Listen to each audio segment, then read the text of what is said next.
réfractive qui va nous parler de la trans-PKR. Merci. Donc je vais enchaîner sur... la chirurgie réfractive a évolué depuis plusieurs années, plusieurs décennies.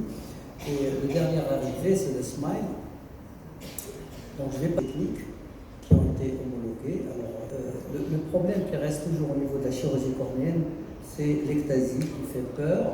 Et les statistiques que nous trouvons sont toujours biaisées parce qu'on n'a pas toutes les ectasies ne sont pas ensemble. Et justement, le traitement de surface a toujours été réservé pour les cas suspicieux, les cas suspects de kératocone, donc les cas qui ont été recusés par les autres techniques. Alors, le LASIK, bien sûr, a donné de bons résultats, mais le fait d'envoyer des techniques de traitement de surface pour les cornées à risque fait biaiser l'analyse de ces résultats. Alors quand on compare justement la PKR sur des séries assez élevées, donc on a pratiquement le même pourcentage d'ectasie en traitement de surface qu'avec le SMILE, mais avec le LASIK on a 10 fois plus. Mais le LASIK n'a pas bénéficié justement des technologies dont bénéficie le SMILE, la trans-PKR actuellement. Et puis aussi, on a évolué, donc on a appris par rapport à ce qui s'est passé pour le LASIK, mais on a toujours des taux qui sont pratiquement similaires, alors qu'on travaille sur des populations qui sont à risque. Alors, on a tout vu. On a vu des ectasies bilatérales sur un LASIK unilatéral, on a vu une ectasie unilatérale sur une trans-PKR, on a vu des ectasies sur SMILE, unilatérales ou bilatérales, on a vu même des ectasies post-SMILE sur des topographies où il n'y avait aucun critère de kératocone. Et puis Randleman avait écrit cet édito parce qu'au début le SMILE aussi a été utilisé par excès, car on se disait que le SMILE protégeait contre l'ectasie, et donc on avait fait justement le SMILE pour des cas à risque, et maintenant on est en train de reculer. On recule au niveau aussi du mur postérieur et au niveau des indications. Donc l'ectasie existe toujours. Quelle technique utiliser? Donc on va comparer ce travail en 2022 qui compare entre le traitement de surface, le LASIK et le SMILE. Alors pour le traitement de surface, on voit qu'on a pratiquement tous les avantages du LASIK avec moins d'inconvénients du LASIK, c'est-à-dire pas d'ectasie par rapport au pourcentage induit par le LASIK.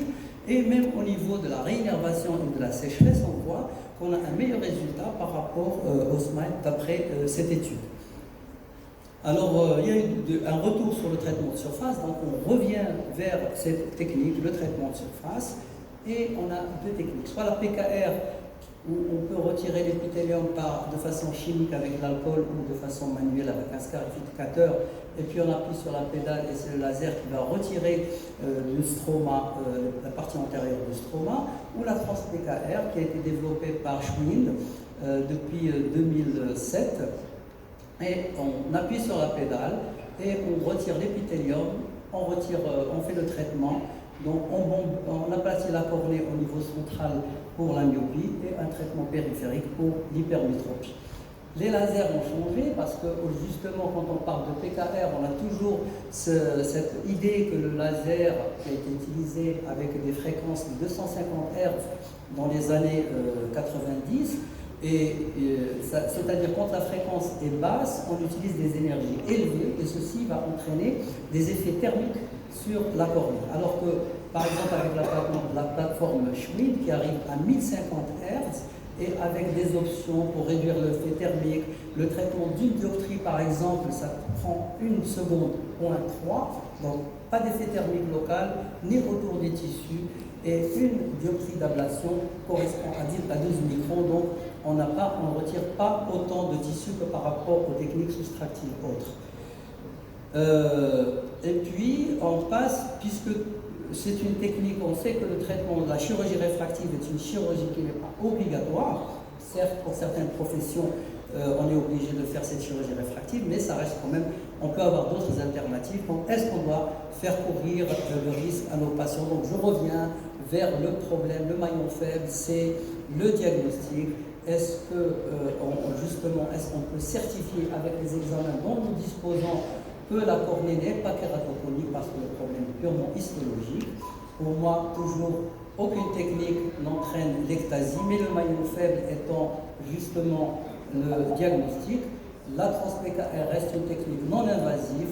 La trans-PKR permet justement d'avoir une alternative pour traiter jusqu'à -4 pour moi, je ne dépasse moins.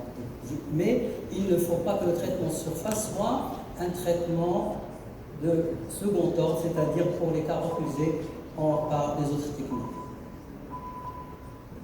Voilà, donc c'est notre ignorance histologique de diagnostic qui nous permet d'éviter de toucher des cornées. Non-rab, no-con, ça c'est ce que dit Gatinel. Don't shave the corneas to save the cornea. Bravo, bravo, Dr. Chab, une très très belle présentation. Et en plus,